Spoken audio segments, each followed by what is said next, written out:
নমস্কার, আমি উজ্জ্বল। আজ আমি ডেপ্রিসিয়েশন ও অ্যামোর্টাইজেশন নিয়ে কথা বলবো। এর আগে প্রফিট অ্যান্ড লস স্টেটমেন্টের ফার্স্ট ভিডিওতে ডেপ্রিসিয়েশন নিয়ে কথা বলেছিলাম। ওই ভিডিওর লিংক ডেসক্রিপশানে দিয়ে দেব। এই ভিডিওতে আমি শুধুমাত্র ডেপ্রিসিয়েশন ও অ্যামোর্টাইজেশন নিয়ে কথা বলবো। তাহলে চলুন শুরু করা যাক।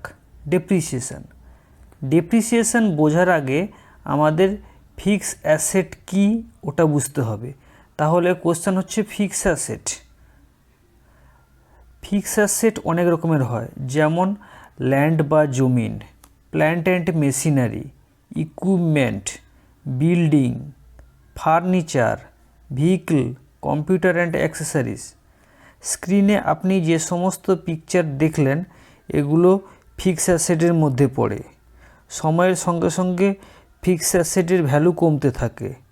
যেমন আজ আপনি যদি কোনো মেশিনারি কেনেন, কয়েক বছর পর ওই মেশিনারি বিক্রি করলে কম দাম পাবেন, কারণ প্রত্যেক ফিক্স অ্যাসেটের একটি নির্দিষ্ট লাইফ টাইম আছে। উদাহরণ, যদি আপনি কোনো মেশিনারি আজ 10 লাখ টাকা দিয়ে কেনেন এবং ওই মেশিনারি যদি ম্যাক্সিমাম 5 বছর পর্যন্ত অপারেশনাল থাকে, তাহলে প্রত্যেক বছর ডেপ্রিসিয়েশন হবে 10 লাখ ডিভাইডেড বাই 5 সমান 2 লাখ টাকা।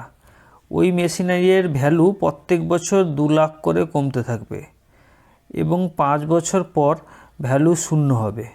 এখানে প্রফিট অ্যান্ড লস স্টেটমেন্ট থেকে প্রত্যেক বছর 2 লাখ টাকা ডেপ্রিসিয়েশন দেখানো হবে। এখানে ল্যান্ড শুধুমাত্র এক্সেপশনাল কেস, কারণ ল্যান্ডের ভ্যালু কখনো কমে না, তাই ল্যান্ড এর ডেপ্রিসিয়েশন হয় না। Next, amortisation. অ্যামোর্টাইজেশন বোঝার আগে আমাদের ইনট্যাঞ্জিবল অ্যাসেট বুঝতে হবে। ইনট্যাঞ্জিবল অ্যাসেট হচ্ছে সেই সমস্ত অ্যাসেট যাকে টাচ করা যায় না। ফিক্স অ্যাসেট টাচ করা যায়, তাই এটি ট্যাঞ্জিবল অ্যাসেটের মধ্যে পড়ে। পেটেন্টস, গুডউইল, কপিরাইট, লাইসেন্স ইত্যাদি ইনট্যাঞ্জিবল অ্যাসেটের মধ্যে পড়ে। চলুন তাহলে একটা উদাহরণের সাহায্যে ইনট্যাঞ্জিবল অ্যাসেটের গুরুত্ব বোঝার চেষ্টা করি। মার্কেটে অনেক রকমের মোবাইল বিক্রি হয়, যেমন Apple, Samsung, Vivo, Oppo, Xiaomi, OnePlus ইত্যাদি। এগুলোর মধ্যে অ্যাপল মোবাইলের দাম খুব বেশি। তা সত্ত্বেও মানুষ বেশি দাম দিয়ে অ্যাপলের সেট কেনে। তার কারণ তার গুডউইল। গুডউইল কোম্পানির এমন একটি অ্যাসেট যাকে টাচ করা যায় না, কিন্তু এর ভ্যালু আছে।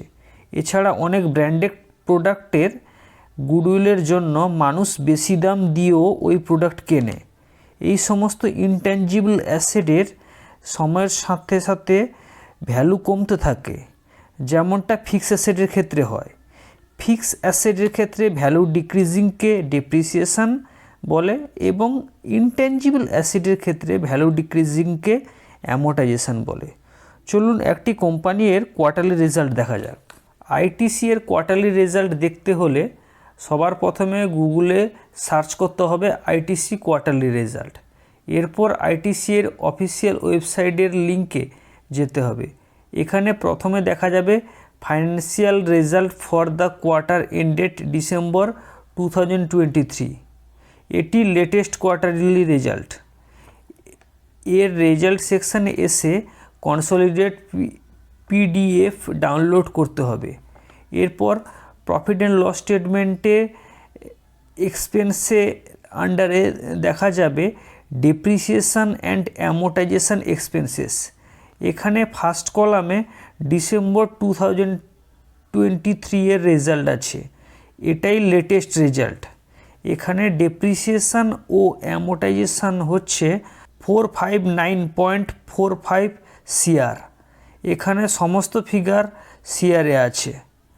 আশা করি এই ভিডিওতে আপনারা ডেপ্রিসিয়েশন ও অ্যামোর্টাইজেশন বুঝতে পেরেছেন।